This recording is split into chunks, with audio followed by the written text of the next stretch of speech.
You say you don't approve And do you think that Israel is a democratic country?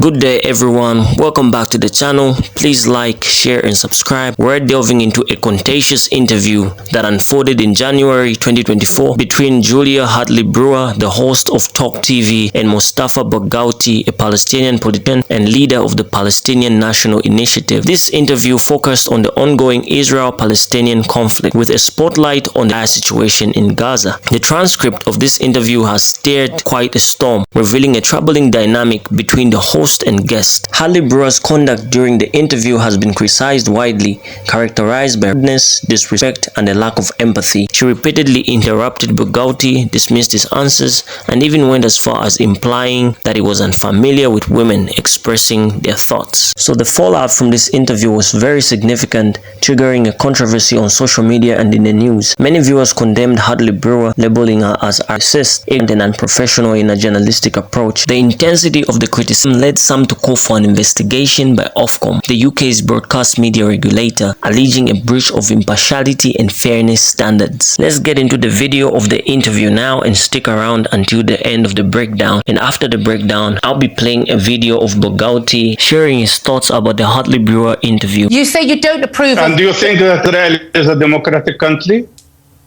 I know that there's a democracy. They have elections. No, this man is now has 3 courts against him because of 4 cases. I know. This man knows if the war stops, we haven't got time to do the entire history of Beyahu, who is not a popular figure. I'm not here to defend Beyahu. Mustafa, is it possible to... Whenever I speak about Palestinian rights, or Palestine situation, you claim it is history. I'm talking about what's happening today. No, I know, and this is not history. Can we just you talked about how you don't want Israel. You're saying Israel that October the 7th happened. You're placing that in historical context. I understand that. Please don't say that again. We don't have time for it. You've made that point 5 times already. I don't know what you have time for. Oh my God! For the love of God, let me finish a sentence, man. Maybe you're not used to women talking. I don't know, but I'd like to finish a sentence, sir. Anyway, so... No, you are misleading the public now by claiming Right, I've got 20 seconds left. I'm not even going to bother trying to answer. If you don't think his action is acceptable, what would have been an acceptable reaction to you? You've got 10 seconds left. To end occupation and allow peace to prevail for both people. That's their reaction. Brilliant. Yeah, sorry to have been a woman speaking to you. The fallout from this interview has been nothing short of social media platforms are buzzing with reactions, opinions and critics. Many are expressing their dismay at Julia Hartley Brewer's conduct, labeling it as rude, unprofessional and indicative of a biased agenda. Comments range from accusations to questioning her journalistic integrity. The incident has sparked a robust online campaign, with viewers actively sharing their dissatisfaction and in some cases even calling for accountability through official channels. Now let's take a look at some of those diverse reactions that have flooded the digital landscape. For the love of God, maybe it's men in your country that never listen to men like you. I know that this is part of the Western world's meltdown about the status of women in Gaza. Remember this video I posted back in October calling this out? Let's invade them to free the women, right? So I think that they would have deployed that type of justification immediately because, they're running out of propaganda, clearly, but they would have used it. However, it's so crazy. They are unable to use it this time. Even if they want to make up stuff,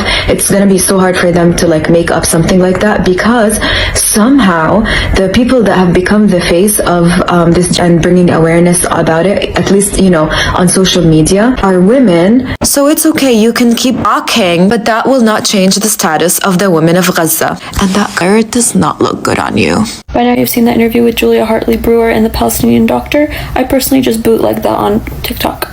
And she plays into the idea that Arab and Muslim women are oppressed, that these men are so oppressive, so terrible. In case you didn't know, hijab is a choice, shocker, and hijabis are highly respected. They are the ones that lead the chants. They are the ones that hold leadership roles in these pro-Palestinian organizations. And Palestinian women are at the hands of feminism because of views like Julia's. But you white feminists will never accept a reality that a hijabi is more progressive than you. You never will accept that because it doesn't compute in your mind. But I'm not going to sit here and convince you of that, Habibti. Okay, it is what it is. And Jennifer, right, in her reaction to the Palestinian doctor, she's trying to play into this narrative that all these Palestinian men are terrible, that all of them are scary and right. She's trying to invoke that emotion into other women. Women will always welcome their feminism when it comes to people of colour. Right, so when I say that the UK is institutionally, this is exactly what I mean. You can have your children go to school and then have them suspended for wearing their home country's flags. You can go on national television, spew and face absolutely no repercussions. Do you know how overtly her statements are in there? How absolutely they are. But at the end of the day, she knew she would be able to do that. She knew she would be able to say that because she knows in that situation she has power, and in that situation she knows there is no consequence to her actions. And this is why when they tell you that this country is the least to be in, it's an absolutely ludicrous statement, and it actually means absolutely nothing. Because why is there a tolerance for any type of anyway?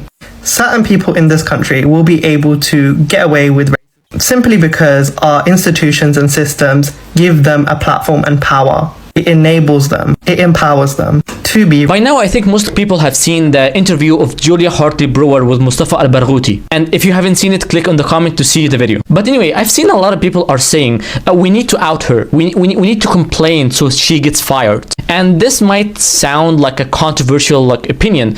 I don't want that. I don't want Julia Hartley-Brewer to get fired. Actually, I want her to continue. Julia Hartley-Brewer is actually benefiting the cause more than you think. One interview of the Julia Hartley-Brewer got more coverage than any other interview, except the one with Bassem Youssef, which tells you that people want to see the raw baby more than the sugar-coated one. The difference between Julia Hartley-Brewer and Piers Morgan is that Julia Hartley-Brewer is so confident and so comfortable with her. She's very loud, very opinionated. On the other hand, Piers Morgan likes to cover and sugarcoat his. He's not gonna say I'm anti this, I hate Arabs, I hate Muslims. He's not gonna say this into your face because he wants you to watch his content. Because if you watch his content, that makes him money. That he becomes rich. But with Julia Hartley-Brewer, it's something else. She's pandering for a specific group.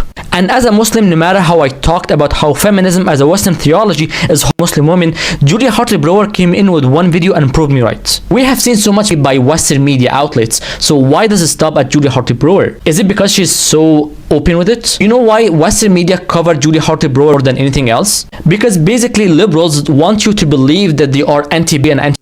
They love talk about it, but when it comes to action, they actually do the exact opposite. So why don't we just let Julia Hartley-Brewer to just say it out loud, say how liberalism think of us people of color from the Middle East and MENA region? And it would also honestly make my work much easier because I don't have to dissect their videos. Now I can just quote their videos in order to prove my point. Anyway, if you disagree, it's fine. This is just my thought. And go follow me on Instagram because I post there now more than I post on TikTok because I'm heavily censored. I've come on here to say three things. The first thing is the weaponization of womanhood, power clutching, gender against people of color, and the silencing of people of color and brown people and Palestinians in this instance has always been the MO of feminism and British media class in general. Secondly, the reason why we saw such a different and stark response to the invasion and the refugees and the Ukrainian plight is because Britain is fundamentally British people perceive Iranians as better, as Christian, as nice people who look like us and share our values because they are people. That is it. And her power clutching and feminism and oh my god, let me reinforce all of these stereotypes about Muslim people and Arab people further humanizes Palestinians to the British public in general. It is problematic. She should be sacked. But this isn't an isolated case of this one woman losing her shit, okay? The language that the media class in Britain use is always carefully articulated to let you know who's the in-group and who's the out-group. The Israeli ambassador can go on any single national news media right now and she will be able to say her piece without really being confronted or undermined because she is a woman. But when brown people go on these talk TV shows or far-right news programs or even just the general mainstream media, they always have to jump through so many other hoops in order to get their stories told. They are never allowed to speak uninterrupted because, oh my god, the time's going out and we don't have time for this. We don't want to talk about that. We don't want to perceive you, demonize you, because that doesn't fit the status quo. Because then we have to rectify with the fact that Britanized half the world. We have to rectify with the deeply ingrained systemic within Britain. We have to come to terms with the fact that we are selling arms to a lot of different regimes at the minute that are being dropped on civilians. And Britain doesn't want to do that. We don't want to comprehend the fact that we might be the problem. So we have women be the face of supremacy because if a white male were to say, whoa, don't let me speak, you would immediately say that that's if Piers Morgan was shut the let me speak man, oh my god, you're not used to hearing speak, that would be laughable. But Julia is allowed to say it because Julia is a woman. She's using her gender in order to silence people of her. And not only is this going to further humanize Palestinians in general, because the average British person probably has this stereotype of like Muslims being like this like other culture and far off culture, and brown people not being like us, not sharing our values, not being, you know, like the whole reason why people perceive Israel to be the only democracy in the Middle East is because it is a majority place. Because it's filled with Europeans. Like that is the only reason why they're like, oh yeah, we like you because you're... That's it. It's crazy how when there's like a plethora of democracies in like the Arab nations, they're all good or destroyed or ained. When they have like socialist leanings, they're undermined because it's people. But through asserting that this Palestinian politician like doesn't understand gender and doesn't align with British values, and oh my god, he speaks over women, you are essentially allowing a scapegoat for every single Palestinian. Because the average British person is going to watch that and think, oh well, yeah, like I know like, you know, a couple thousand, but like don't they hate women over there, and don't they like hate the... You don't get to speak on an issue because you're a woman. You don't get to speak on an issue because you're a man, or because you're white or black or from a certain religion, or you belong to a particular group. You get to speak on an issue based on your knowledge of that issue and the merit in that area.